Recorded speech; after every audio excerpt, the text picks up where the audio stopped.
தொலைக்காட்சியை பார்த்து மிகச் சிறப்பான முறையில் பாடங்களை பயின்று கொண்டிருக்கும் எனது அருமை மாணவ செல்வங்கள் அனைவருக்கும் எனது இனிய வணக்கங்கள். நம்ம இன்னைக்கு என்ன பார்க்க போறோம் அப்படின்னா, உயிரியல் மூலக்கூறுகள் அப்படின்ற பாடப்பகுதியிலிருந்து ஒரு சிறிய துணை பாடப்பகுதியான புரதங்கள் பத்தி பார்க்க போறோம். இந்த புரதங்கள் அப்படின்ற பாடப்பகுதியில நிறைய துணை பாடப்பகுதிகள் இருக்கு. அதை என்னென்னு முதல் சொல்லிடுறேன். பார்க்கறதுக்கு முன்னாடி நம்ம அமினோ அமிலம், அமினோ அமிலத்தின் வகைப்பாடு, அமினோ அமிலத்தின் பொதுவான பண்புகள், பெப்டைடு பிணைப்பு உருவாதல், புரதங்களின் வகைப்பாடு, புரதங்களின் அமைப்பு, புரதங்களின் இயல்பிழத்தல், புரதங்களின் முக்கியத்துவம், இதெல்லாம் புரதங்கள் அப்படின்ற பாடப்பகுதி கீழே வருது. இப்ப நம்ம புரதம் அப்படின்னா என்னன்னு பார்த்துருவோம். இந்த புரதம் அப்படின்ற சொல் புரோட்டீனஸ் அப்படின்ற ஒரு கிரேக்க வார்த்தையிலிருந்து வந்தது. இந்த புரோட்டீனஸ் அப்படின்றதுக்கு என்ன பொருள் அப்படின்னா முதன்மையான அப்படின்றது பொருள். அப்ப இந்த புரோட்டீனஸ்ன்ற வார்த்தையிலிருந்தே நம்ம தெரிஞ்சுக்கலாம், எல்லா உயிரினங்களிலும் அடிப்படையான முதன்மை அலகாக திகழ்வது புரதம் தான். இப்போ புரதத்துக்கு உங்களுக்கு வரையறை கேட்டாங்கன்னா, எல்லா உயிரினங்களிலும் அடிப்படை அலகாக, முதன்மை அடிப்படை அலகாக விளங்குவது புரதம் அப்படின்னு சொல்லி எழுதலாம். இந்த புரதங்கள் அப்படின்றது ஆல்பா அமினோ அமிலங்களுடைய பலப்படிகள். அதாவது நிறைய ஆல்பா அமினோ அமிலம் சேர்ந்து தான் நம்மளுக்கு புரதங்கள் உருவாகும். அதனால தான் புரதங்களை என்ன சொல்றாங்க அப்படின்னா ஆல்பா அமினோ அமிலங்களுடைய பலப்படிகள். ஸோ நம்ம இப்போ ஆல்பா அமினோ அமிலம் பத்தி பார்ப்போம். அமினோ அமிலம் அப்படின்னாவே அதுல ரெண்டு வினை செயல் தொகுதி இருக்கு. ஒன்று அமின் தொகுதி NH2, இன்னொன்று கார்பாக்சிலிக் அமில தொகுதி COOH. அதை இந்த படத்துல நீங்க தெளிவா பார்க்கலாம். பெரும்பாலும் பார்த்தீங்க அப்படின்னா புரதத்தில் இருக்கக்கூடிய அமினோ அமிலம் என்னன்னா ஆல்பா அமினோ அமிலம். புரதத்தில் 4 வகையான அமினோ அமிலங்களும் இருக்கும். Alpha, beta, gamma, delta amino அமிலங்கள் இருக்கும். ஆனா அதிகப்படியான அமினோ அமிலம் என்ன அப்படின்னா ஆல்பா அமினோ அமிலங்கள் தான் புரதத்தில் இருக்கு. உங்களுக்கு ஆல்பா, பீட்டா, காமானா என்னன்னு தெரியணும். அதாவது அமீன் வினை செயல் தொகுதியும் கார்பாக்சிலிக் அமில தொகுதியும் முதல் கார்பன்ல இணைஞ்சிருந்துச்சு அப்படின்னா அதுக்கு பேர் ஆல்பா அமினோ அமிலம் அப்படின்னு சொல்லி பேரு. இதே இது இரண்டாவது கார்பன்ல இணைஞ்சிருந்துச்சு அப்படின்னா பீட்டா அமினோ அமிலம், மூணாவது கார்பன்ல இணைஞ்சிருந்துச்சு அப்படின்னா காமா அமினோ அமிலம், நாலாவது கார்பன்ல இணைஞ்சிருந்துச்சு அப்படின்னா டெல்டா அமினோ அமிலம் அப்படின்னு சொல்லி சொல்லுவோம். புரதங்கள்ல அதிகப்படியாக காணப்படக்கூடிய அமினோ அமிலம் என்னன்னா ஆல்பா அமினோ அமிலம். இப்ப அந்த ஆல்பா அமினோ அமிலத்துக்கு எப்படி பெயர் கொடுக்கலாம் அப்படின்றத பற்றி பார்ப்போம். 3 வகையில ஆல்பா அமினோ அமிலங்களுக்கு பெயர் கொடுக்குறாங்க. ஒன்று பார்த்தீங்கன்னா பொதுவான பெயர், அதுக்கடுத்து மூவெழுத்து குறியீடு அல்லது ஓரெழுத்து குறியீடு. இந்த 3 முறைகளில் ஆல்பா அமினோ அமிலத்துக்கு பெயர் கொடுக்குறாங்க. எடுத்துக்காட்டாக கிளைசின் எடுத்துக்கிறோம். கிளைசின் அப்படின்றது பொதுவான பெயர். இதனுடைய மூவெழுத்து குறியீடு என்ன அப்படின்னா GLY. இதே இது ஓரெழுத்து குறியீடு பயன்படுத்தும் பொழுது வெறும் G மட்டும் பயன்படுத்துவோம். நான் இன்னொரு எக்ஸாம்பிள் கூட உங்களுக்கு சொல்றேன். அலானின். இந்த அலனின் அப்படின்றது பொதுவான பெயர். இதனுடைய மூவெழுத்து குறியீடு ALA. ஓரெழுத்து குறியீடு வெறும் கேபிட்டல்ல A மட்டும் எழுதுவோம். ஸோ அமினோ அமிலங்கள்ல நம்ம பெயரிட்டு குறிக்கும் பொழுது 3 வகையான முறை பயன்படுத்துகிறோம். பொது பெயர், மூவெழுத்து பெயர், ஓரெழுத்து பெயர். இப்போ அமினோ அமிலங்களுடைய வகைப்பாடு பற்றி நம்ம பார்த்துருவோம். சரிங்களா? புரதங்கள்ல பெரும்பான்மையான அமினோ அமிலங்கள் ஆல்பா அமினோ அமிலங்கள். இதை வகைப்படுத்தும் போது எதன் அடிப்படையில் வகைப்படுத்துறாங்க அப்படின்னா, முதல் வகைப்பாடு அந்த ஆல்பா அமினோ அமிலங்கள்ல இணைஞ்சிருக்க பக்கச்சங்கிலிகளின் அடிப்படையாக வச்சு வகைப்படுத்துறாங்க. பக்கச்சங்கிலின்றது ஒன்றும் இல்லை, அந்த அமைப்பை பாருங்க. அதுல 6 தான் பக்கச்சங்கிலி. 6ன்றதுக்கு பேர் என்னன்னா அல்கைல். இந்த அல்கைல் தொகுதியை பொறுத்து அமினோ அமிலங்களை 3 வகையா பிரிக்கிறாங்க. ஒன்று அமில அமினோ அமிலம், அடுத்து கார அமினோ அமிலம், நடுநிலைத்தன்மை வாய்ந்த அமினோ அமிலம். அந்த R அப்படின்ற அல்கைல் தொகுதி அமிலத்தன்மையுடையதா இருந்துச்சு அப்படின்னா அமினோ அமிலம் அப்படின்னு சொல்லி சொல்றோம். காரத்தன்மையுடையதா இருந்துச்சுன்னா காரத்தன்மை வாய்ந்த அமினோ அமிலம் அல்லது கார அமினோ அமிலம் சொல்றோம். இதே தான் அமில தொகுதி நடுநிலை தன்மை வாய்ந்ததா இருந்துச்சு அப்படின்னா நடுநிலை அமினோ அமிலம் அப்படின்னு சொல்லி சொல்றோம். அதே மாதிரி இன்னொரு வகையான வகைப்பாடு என்னன்னா, முனைவுறுத்தும் திறனின் அடிப்படையில அமினோ அமிலங்களை 2 வகையா பிரிக்கிறாங்க. முனைவுள்ள அமினோ அமிலம், முனைவற்ற அமினோ அமிலம். முனைவுள்ள அமினோ அமிலம் அப்படின்றது என்னன்னா, நீர் விரும்பக்கூடிய அமினோ அமிலங்களுக்கு பேர் தான் முனைவுள்ள அமினோ அமிலம். நீரை வெறுக்கக்கூடிய அமினோ அமிலங்களுக்கு பேர் முனைவற்ற அமினோ அமிலம். அதுக்கடுத்து அதே அமினோ அமிலத்தை மனிதனுடைய தொகுக்கும் திறன், மனிதனுடைய உடல் தொகுக்கும் திறனின் அடிப்படையில் வகைப்படுத்துறாங்க. 2 வகையா பிரிக்கிறாங்க. ஒன்று இன்றியமையாத அமினோ அமிலம், இன்னொன்று இன்றியமையும் அமினோ அமிலம். இந்த இன்றியமையாத அமினோ அமிலங்கள் 10, இன்றியமையும் அமினோ அமிலங்கள் 10. இன்றியமையாத அமினோ அமிலங்கள் எதுலேருந்து நம்மளுக்கு கிடைக்கும் அப்படின்னா நம்ம சாப்பிட்ற சாப்பாட்டு மூலம் மட்டும்தான் கிடைக்கும். இன்றியமையும் அமினோ அமிலங்கள் அப்படின்றது நமது உடம்பே அதை உற்பத்தி செய்ய ஆரம்பிக்கும். இப்போ இன்றியமையாத அமினோ அமிலங்கள் என்னென்ன அப்படின்றத பார்த்துருவோம். இங்கே நான் உங்களுக்கு குறியீடு கொடுத்துருக்கேன். அதனுடைய நேம் நான் உங்களுக்கு சொல்கிறேன். PHE அப்படின்றது ஃபினைல் அலானின், VAL அப்படின்றது வெலனின், THR அப்படின்றது த்ரியோனைன், TRP அப்படின்றது ட்ரிப்டோஃபான், ILE அப்படின்றது ஐசோலூசின், MET அப்படின்றது மெத்தியோனைன், HIS அப்படின்றது ஹிஸ்டிடின், ARG அப்படின்றது அர்ஜினைன், LEU அப்படின்றது லூசினைன் அண்ட் LELYS அப்படின்றது லைசின். இதெல்லாம் இன்றியமையாத அமினோ அமிலங்கள். இப்போ இன்றியமையும் அமினோ அமிலங்கள் பார்த்துருவோம். அதாவது மொத்த அமினோ அமிலங்களில் முக்கியமான அமினோ அமிலங்கள் 10, 20. அதில் பார்த்தீங்க அப்படின்னா 10 இன்றியமையாத அமினோ அமிலம், 10 இன்றியமையும் அமினோ அமிலம். இப்போ இன்றியமையும் அமினோ அமிலம் பார்த்துருவோம். அதோடைய குறியீடுகள் உங்களுக்கு கொடுத்துருக்கேன். இப்போ GLY அப்படின்னா கிளைசின், ALA அப்படின்னா அலனின், GLU அப்படின்னா குளுக்கோஸ், ASP அப்படின்னா அஸ்பார்டிக் ஆசிட், GLN அப்படின்னா குளுட்டமைன், ASN அப்படின்னா அஸ்பார்ஜின், SER அப்படின்னா செரைன், CYS அப்படின்னா சிஸ்டிடின், TYR அப்படின்றது தைரோசின், PRO அப்படின்றது புரோலினை குறிக்கும். இப்போ நம்ம அமினோ அமிலங்களுடைய இன்றியமையாத அமினோ அமிலங்கள் எது, இன்றியமையும் அமினோ அமிலங்கள் என்னென்னு பார்த்தோம். இப்போ அமினோ அமிலத்தின் பண்புகள் பற்றி பார்த்துருவோம். இப்போ அந்த அமைப்பை நீங்கள் பாருங்கள். ஸ்விட்டர் அயனி அப்படின்றதுக்கு மேலே இருக்க அமைப்பை நீங்கள் நல்லா பாருங்கள். அமினோ அமிலம் அப்படின்னா அமின் தொகுதியும் இருக்கணும், அமில தொகுதியும் இருக்கணும். இப்போ இதில் இருக்கக்கூடிய அமில தொகுதி ஒரு புரோட்டானை இழந்து COO- அப்படின்ற நிலைமையில் இருக்குது. புரோட்டானை இழந்தாவே அதுக்கு பேரே அமிலம் அப்படின்னு சொல்லி பேர். அமின் தொகுதி பார்த்தீங்க அப்படின்னா NH2 அப்படின்றது அமின் தொகுதி. இந்த அமின் தொகுதி புரோட்டானை வாங்கிட்டு NH3+ இருக்குது இந்த அமைப்பில் பார்க்கும் பொழுது. இந்த அமைப்புக்கு பேர் தான், அதாவது நேர்மின் சுமையுடைய அயனியும் எதிர்மின் சுமையுடைய அயனியும் ஒரே மாதிரி இருக்கக்கூடிய இந்த அமைப்புக்கு பேர் தான் என்னன்னா ஸ்விட்டர் அயனி அப்படின்னு சொல்லி பேர். இதை அடிப்படையாக வச்சு பார்த்தீங்க அப்படின்னா சம மின்புள்ளி அப்படின்ற ஒரு சின்ன விளக்கமும் கொடுத்துருப்பாங்க. சம மின்புள்ளி அப்படின்னா என்னன்னா ஒரு குறிப்பிட்ட pHல அமினோ அமிலத்தினுடைய மின்சுமை, நிகர மின்சுமை 0 இருக்கும். அதுக்கு பேர் தான் சம மின்புள்ளி அப்படின்னு சொல்லி பேரு. இந்த சம மின்புள்ளியில அணுக்கரு மின்சுமையும் 0 இருக்கும். அமினோ அமிலம் அமிலத்தன்மை உடையதாகவும் இருக்கும், காரத்தன்மை உடையதாகவும் இருக்கும். ஸோ நேர்மின் சுமையும் எதிர்மின் சுமையும் சேர்ந்து இருக்கும், அமிலத்தன்மை உடையதாகவும் இருக்கும், காரத்தன்மை உடையதாகவும் இருக்கும். அப்பதான் அந்த அமினோ அமிலத்தை என்னன்னு சொல்றோம் அப்படின்னா ஸ்விட்டர் அயனி அப்படின்னு சொல்லி சொல்றோம். இது ஒரு பர்டிகுலர் pHல தான் இருக்கும். அந்த பர்டிகுலர் pH தான் என்ன பேர் அப்படின்னா சம மின்புள்ளி அப்படின்னு சொல்லி பேர். இந்த சம மின்புள்ளிக்கு மேல pH அதிகரிச்சோம் அப்படின்னா கரைசல்ல எதிர்மின் அயனிகள் தான் அதிகமாக இருக்கும். ஸோ கரைசல் காரத்தன்மையுடையதாக இருக்கும். இந்த சம மின்புள்ளிக்கு கீழே pH குறைஞ்சிச்சு அப்படின்னா கரைசல்ல நேர்மின் தன்மையுடைய அயனிகள் தான் அதிகமாக இருக்கும். ஸோ அந்த கரைசல் அமிலத்தன்மை வாய்ந்ததாக இருக்கும். அதை எல்லாத்தையும் இந்த படத்தில் நம்ம பார்க்கலாம். அடுத்து பார்த்தீங்கன்னா அமினோ அமிலம் அப்படின்னாவே இருக்கக்கூடிய எல்லா அமினோ அமிலமுமே சீர்மை தன்மையற்ற அமினோ அமிலமா இருக்கும். சீர்மை தன்மையற்ற அப்படின்னா என்ன அர்த்தம்னா கைரல் கார்பன். அமினோ அமிலங்கள்ல கைரல் கார்பன் இருக்கும் ஒரே ஒரு அமினோ அமிலத்தை தவிர. எந்த அமினோ அமிலம் அப்படின்னா கிளைசின் அப்படின்ற அமினோ அமிலத்தை தவிர மற்ற எல்லா அமினோ அமிலமும் பார்த்தீங்கன்னா சீர்மை தன்மையற்ற கார்பனை பெற்றிருக்கும். இந்த அமினோ அமிலங்கள்ல டி அமினோ அமிலமும் இருக்கும், எல் அமினோ அமிலமும் இருக்கும். ஆனா புரத தொகுப்புல அதிகமா ஈடுபடக்கூடிய அமினோ அமிலம் எது அப்படின்னா எல் அமினோ அமிலம். இப்ப நம்ம என்ன பார்க்க போறோம் அப்படின்னா பெப்டைடு பிணைப்பு உருவாதல். இந்த பெப்டைடு பிணைப்பு எப்படி உருவாகுது அப்படின்னு சொல்லி பார்க்க போறோம். அதாவது ஒரு அமினோ அமிலத்தில் இருக்கக்கூடிய அமில தொகுதி மற்றொரு அமினோ அமிலத்தில் இருக்கக்கூடிய ஒரு அமின் தொகுதியோட வேதிவினையில ஈடுபட்டு நீர் மூலக்கூறு வெளியேறனால நம்மளுக்கு என்ன கிடைக்குது அப்படின்னா பெப்டைடு பிணைப்பு கிடைக்குது. பெப்டைடு பிணைப்புனா ஒண்ணும் இல்ல, C+ONH அப்படின்ற அந்த பிணைப்புக்கு பேர் தான் என்னன்னா பெப்டைடு பிணைப்பு. இதை நம்ம படத்துல தெளிவா பார்க்கலாம். இதுக்கு உங்களுக்கு நான் ஒரு எக்ஸாம்பிள் சொல்றேன். கிளைசின் அப்படின்ற ஒரு அமினோ அமிலத்தை எடுத்திருக்கோம். அதுல இருக்கக்கூடிய அமில தொகுதி அலனின் அப்படின்ற அமினோ அமிலத்தில் இருக்கக்கூடிய அமின் தொகுதியில் உள்ள ஹைட்ரஜனை எடுத்து நீர் மூலக்கூறா வெளியேறிட்டு நம்மளுக்கு என்ன பிணைப்பை உருவாக்குதுன்னு பாருங்க, பெப்டைடு பிணைப்பை உருவாக்கு. அப்ப 2 அமினோ அமிலம் சேர்ந்து டைபெப்டைடு பிணைப்பை உருவாக்குது.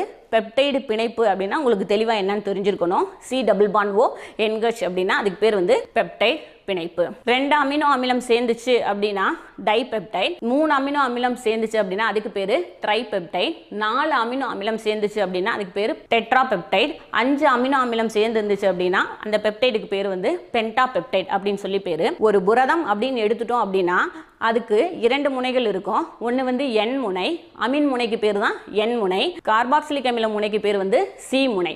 ஒரு புரதம் எப்படி ஆரம்பிக்கணும் அப்படின்னா N முனையிலிருந்து ஆரம்பித்து C முனை வரை முடியணும். அதுதான் வந்து புரதங்களை எழுதக்கூடிய முறை. N முனை அப்படின்னா அமீன் முனை, C முனை அப்படின்னா கார்பாக்சிலிக் அமில முனை. இப்போ பார்த்தீங்க அப்படின்னா நம்மளுக்கு சில கன்ஃபியூஷன்ஸ் இருக்கும் எப்பயுமே வந்து, அதாவது பெப்டைடு பிணைப்பு இருந்தால் அதை வந்து நம்ம பாலிபெப்டைடுன்னு சொல்கிறதா இல்லை புரதம்னு சொல்கிறதா அப்படின்ற கன்ஃபியூஷனாக இருக்கும். அதனால தான் இந்த படம் உங்களுக்காக போட்டிருக்கேன். நம்மளுக்கு வாழ்வியல் எல்லாத்துக்குமே பூந்தியும் லட்டும் ரொம்ப பிடிக்கும். அதனால தான் இதை ஒரு எடுத்துக்காட்டாக சொல்லியிருக்கேன். இந்த பூந்திகள் எல்லாமே என்னன்னா அமினோ அமிலங்கள். அது வந்து என்ன சொல்கிறோம் அப்படின்னா மோனோமர் அப்படின்னு சொல்லி சொல்கிறோம். இந்த பூந்தியில் ஒரு குறிப்பிட்ட அளவு பூந்தியை மட்டும் எடுத்து சின்ன லட்டு மாதிரி உருவாகுச்சு அப்படின்னா அதுக்கு பேர் வந்து பாலிபெப்டைடு அப்படின்னு சொல்லி பேர். அந்த சின்ன லட்டெல்லாம் சேர்ந்து ஒரு பெரிய லட்டு உருவாச்சு அப்படின்னா அதுக்கு பேர் வந்து புரதம் அப்படின்னு சொல்லி பேர். ஸோ எல்லாத்துக்கும் லட்டு பிடிக்கும் அப்படின்றதுக்காக இந்த எக்ஸாம்பிள் நான் எடுத்து கொடுத்துருக்கேன் உங்களுக்கு. அதுக்கடுத்து நம்ம பார்க்க போகிறது வந்து புரதத்தின் வகைப்பாடு. புரதத்தை அதனுடைய அமைப்பு அல்லது அதனுடைய வடிவத்தின் அடிப்படையில் 2 வகையாக பிரிக்கிறோம். ஒன்று வந்து இலை புரதம், இன்னொன்று வந்து குளோபுலர் புரதம். இந்த இலை புரதம் அப்படின்றது உங்களுக்கு கன்ஃபியூஸ் ஆகுமே அப்படின்றதுக்காக தான் நான் கீழே வந்து முடியுடைய படத்தையே போட்டிருக்கேன். குளோபுலர் புரதத்துக்கு எடுத்துக்காட்டு என்னன்னா ஹீமோகுளோபின். இப்போ நம்ம இலை புரதம் பற்றி பார்த்துக்குருவோம். இலை புரதம் அந்த முடியவே நீங்கள் நல்லா ஞாபகம் வச்சுக்கோங்க. முடியுடைய தன்மை பாருங்க நேர்கோட்டு வடிவமாக இருக்கும். ஸோ இலை புரதம் வந்து நேர்கோட்டு வடிவமுடையதாக இருக்கும், நீரில் கரையாது. எடுத்துக்காட்டு பார்த்தீங்கன்னா கரோட்டின். குளோபுலர் புரதத்துக்கு பார்த்தீங்க அப்படின்னா வடிவமைப்பு கோள வடிவமைப்பு, அதே மாதிரி இது நீரில் கரையும், வினையூக்கியா செயல்படும். இதில் வந்து பார்த்தீங்க அப்படின்னா மயோகுளோபின், ஹீமோகுளோபின் இதெல்லாம் வந்து குளோபுலர் புரதத்துக்கு எடுத்துக்காட்டு. இலை புரதம் வந்து நீரில் கரையாது. ஏன் அப்படின்னா அதில் இருக்கக்கூடிய டைசல்ஃபைட் பிணைப்பு, ஹைட்ரஜன் பிணைப்பின் காரணமாக அதிகமாக நீரில் கரையாது. இப்போ முன்னாடி நம்ம பார்த்தது வந்து புரதத்தினுடைய வடிவத்தின் அடிப்படையிலான வகைப்பாடு பார்த்தோம். இப்போ புரதத்தினுடைய அமில வரிசைகளின் அடிப்படையில் அதனுடைய வகைப்பாடை பற்றி நம்ம பார்த்துருவோம். புரதத்தை அமினோ அமிலங்களின் வரிசைகளின் அடிப்படையில் வகைப்படுத்துகிறாங்க.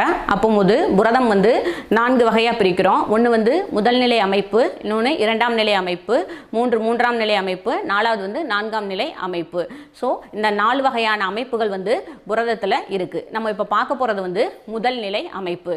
முதல் நிலை அமைப்பு எதை குறிக்குது அப்படின்னா புரதங்களில் இருக்கக்கூடிய அமினோ அமிலங்களினுடைய அமைவிட வரிசையை தான் வந்து முதல்நிலை அமைப்பு குறிக்குது. இந்த அமைவிட வரிசையில ஏதாவது ஒரு சின்ன மாற்றம் ஏற்பட்டா கூட அந்த புரதம் ஃபுல்லா செயலிழந்து விடும்.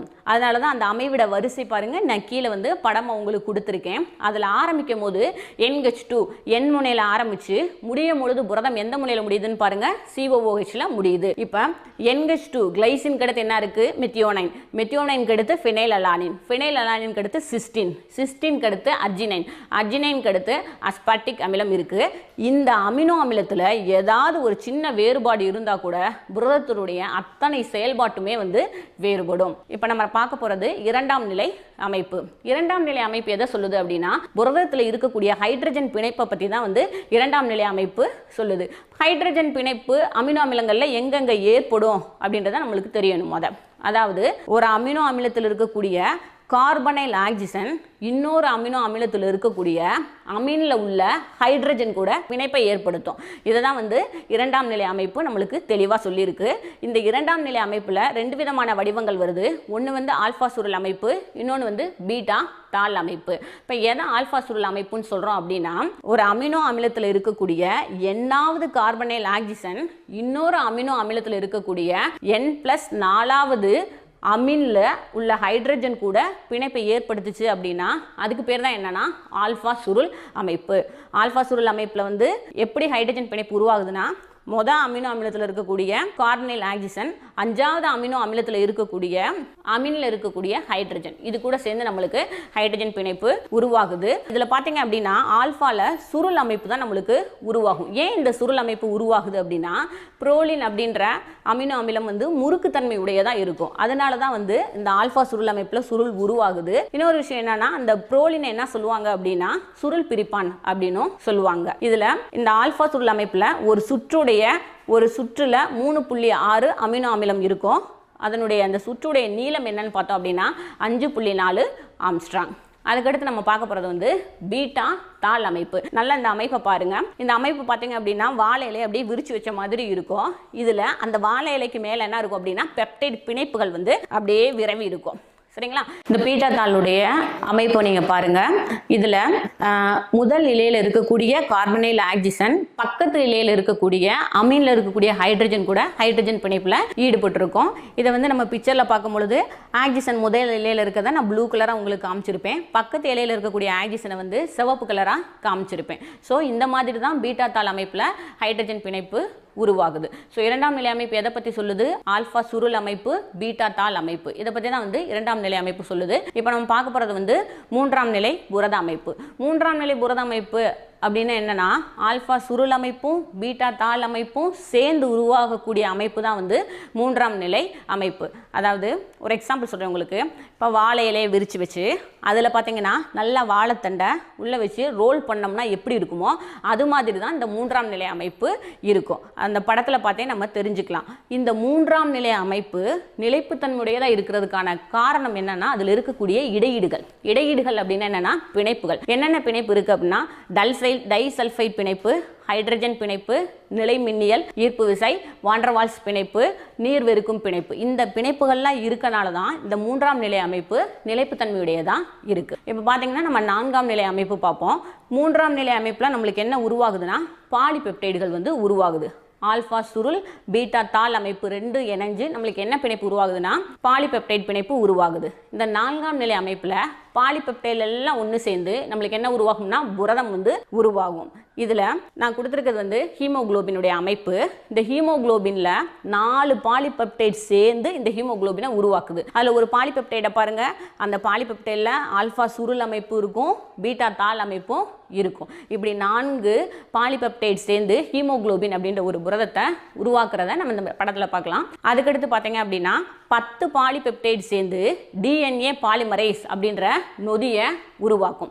அதை இந்த படத்தில் நம்ம பார்க்கலாம். 10 பாலிபெப்டைட் சேர்ந்து டிஎன்ஏ பாலிமரேஸ் அப்படின்ற நொதியை உருவாக்கும். இந்த டிஎன்ஏ பாலிமரேஸ் வந்து டிஎன்ஏ தொகுத்தலுக்கு ரொம்ப முக்கியமாக நம்மளுக்கு பயன்படும். இப்போ வரை நம்ம பார்த்தது வந்து புரதங்களுடைய அமைப்பு, புரதங்களுடைய முதல் நிலை அமைப்பு, இரண்டாம் நிலை அமைப்பு, மூன்றாம் நிலை அமைப்பு, நான்காம் நிலை அமைப்பு. இதை பற்றி பார்த்தோம். இதுக்கடுத்து நம்ம பார்க்க போகிறது என்னன்னா புரதங்களின் இயல்பிழத்தல். அதாவது புரதங்கள் நிலைப்புத்தன்மையுடையதா இருக்கிறதுக்கு காரணம் என்னன்னா அதில் இருக்கக்கூடிய இடையீடுகள் எது?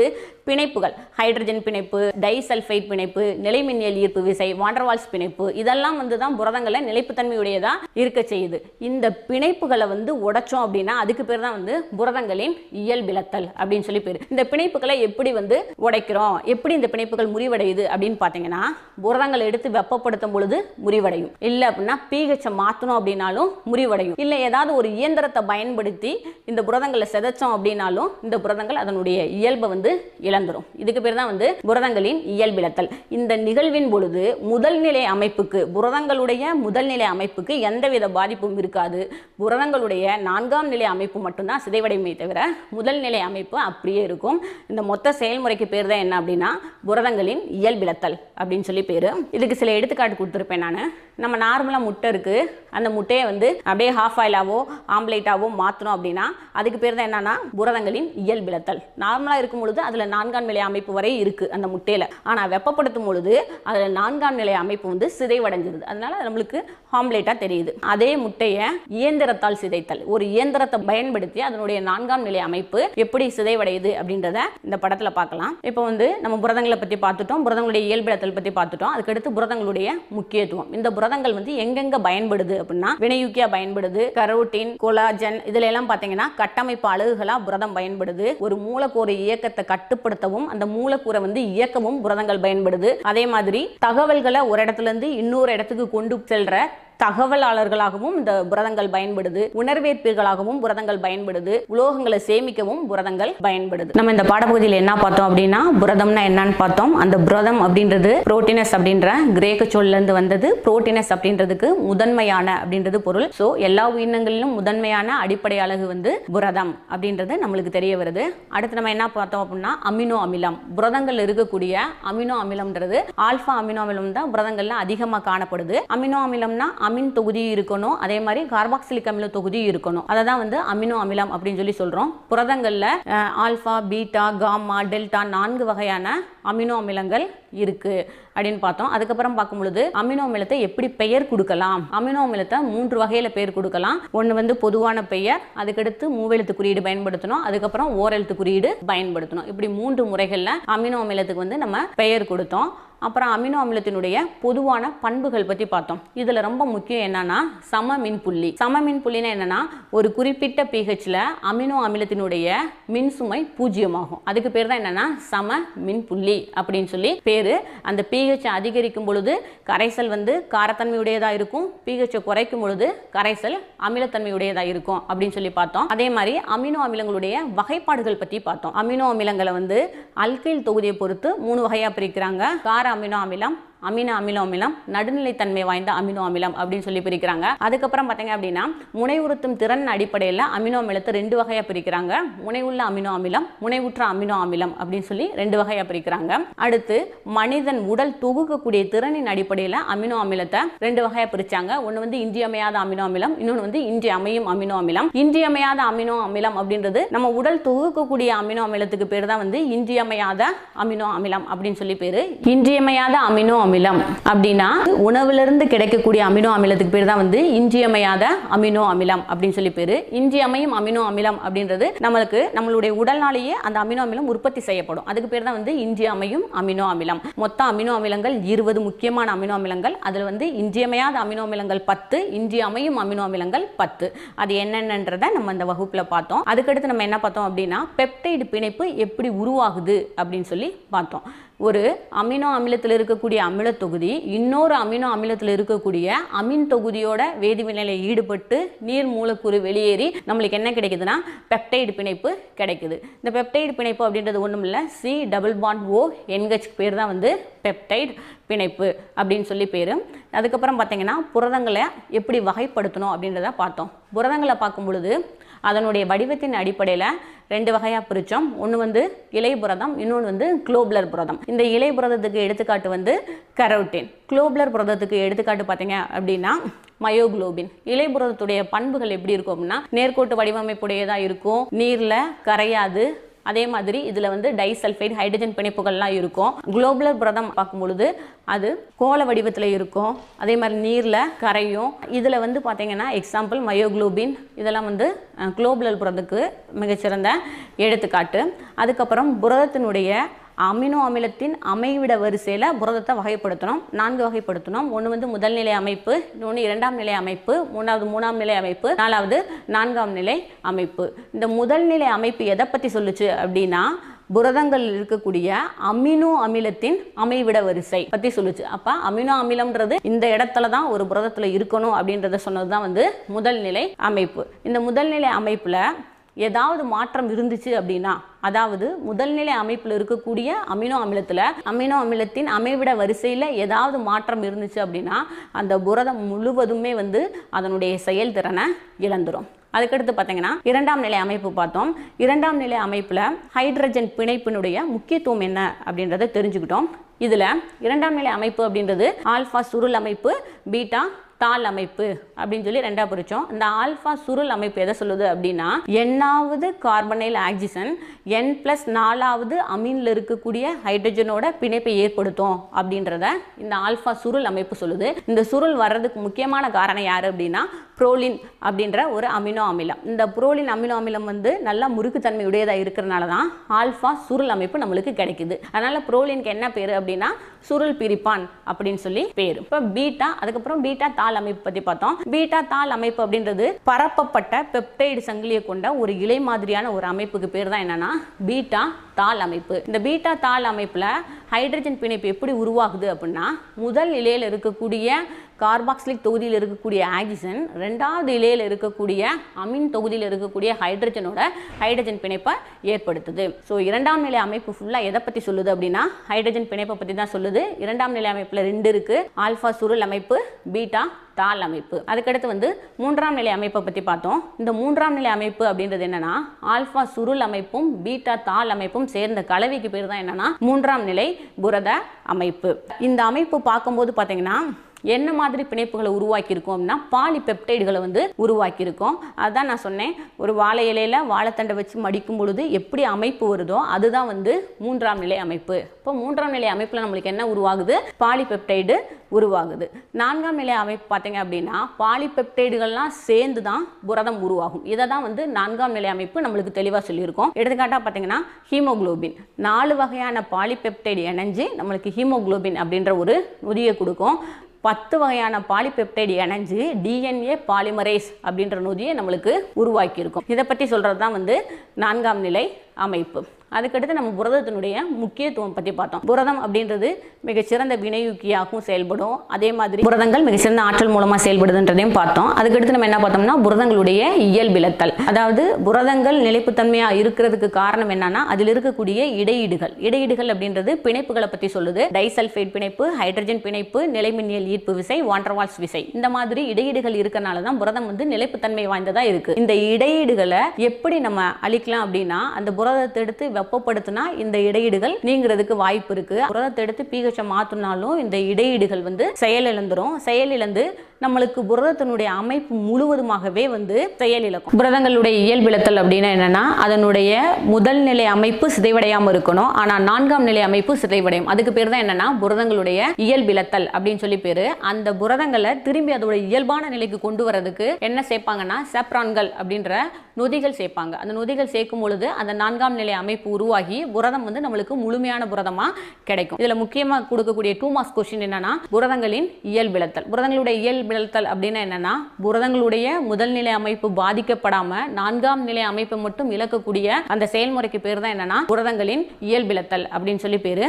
அதுக்கு எடுத்துக்காட்டா வந்து நம்ம முட்டை பார்த்தோம். அந்த முட்டையை எடுத்து நார்மலா முட்டை வந்து கூழ்ம நிலைமையில் இருக்கும். அதை நம்ம வெப்பப்படுத்தணும் அப்படின்னா அந்த முட்டை வந்து அதனுடைய 4ஆம் நிலை அமைப்பு புரதத்தினுடைய 4ஆம் நிலை அமைப்பை இழந்து நம்மளுக்கு ஹாஃப் ஆயில் மாதிரி மாறிடுது. அதே முட்டையை எடுத்து நம்ம நல்லா கலக்கி வச்சு அடிச்சோம் அப்படின்னாலும் அதனுடைய 4ஆம் நிலை அமைப்பு சிதைவடைஞ்சு அந்த முட்டை வந்து ஒரு பால்ம நிலைக்கு வந்துடுது. புரதத்தினுடைய 4ஆம் நிலை அமைப்பை நம்ம சிதைவடைய செய்யலாம். இதுதான் வந்து நம்ம புரதத்தின் இயல்பிழத்தல் அப்படின்ற தலைப்பு கீழே நம்ம பார்த்தோம். அதுக்கடுத்து புரதங்களுடைய முக்கியத்துவம். புரதங்கள் உயிர்வேதி வினைகளின் வினையூக்கிகளாக செயல்படுகிறது. மேலும் கெரோட்டின், கொலோஜன் போன்ற புரதங்கள் வந்து புரதங்களுடைய கட்டமைப்பு அலகுகளாக செயல்படுகிறது. புரதங்கள் வந்து ஹீமோகுளோபின் போன்ற மூலக்கூறுகளை கடத்தவும் மூலக்கூறுகளுடைய இயக்கத்தை கட்டுப்படுத்தவும் புரதங்கள் வந்து பயன்படுது. மேலும் உடலுக்கு தேவையான உடற்காப்பு மூலங்களாகவும் புரதங்கள் வந்து பயன்படுது. உடற்காப்பு மூலங்கள் அப்படின்னு என்னன்னா நோய்க்கு எதிரான ஒரு ஆக்சிஜனேற்றியை உருவாக்குறதுக்கு புரதங்கள் பயன்படுது. தகவலாளர்களாகவும் புரதங்கள் பயன்படுது. மெசேஜை வந்து ஒரு இடத்துல இருந்து இன்னொரு இடத்த கடத்துறதுக்கு இந்த புரதங்கள் பயன்படுது. அதனால தான் வந்து புரதங்கள் என்ன சொல்கிறாங்க அப்படின்னா தகவலாளர்கள் அப்படின்னு சொல்லியும் சொல்கிறாங்க. இந்த இன்சுலின், குளுக்கோகான் இந்த புரதங்கள்லாம் வந்து இரத்தத்தில் சர்க்கரையின் அளவை கட்டுப்படுத்த பயன்படுது. அதே மாதிரி சமிக்கை மூலக்கூறுகளை கண்டறியவும் சரியான தொழில்களை தூண்டுவதற்கும் இந்த புரதங்கள் வந்து உணர்வேற்பிகளாக பயன்படுது அப்படின்னு சொல்லி சொல்கிறோம். உணர்வேற்பிகள் அப்படின்னு என்னென்னா இப்போ யாராவது நம்மளை தொட்டாங்க அப்படின்னா சட்டு நம்ம திரும்பி பார்ப்போம் பார்த்தீங்களா, அதுலேயும் இந்த மூலக்கூறுகளுடைய பங்கு வந்து பெரும்பங்கு வகிக்குது புரதங்கள். கல்வி தொலைக்காட்சியை பார்த்து மிகச் சிறப்பான முறையில் பாடங்களை பயின்று கொண்டிருக்கும் எனது அருமை மாணவ செல்வங்கள் அனைவருக்கும் நன்றி.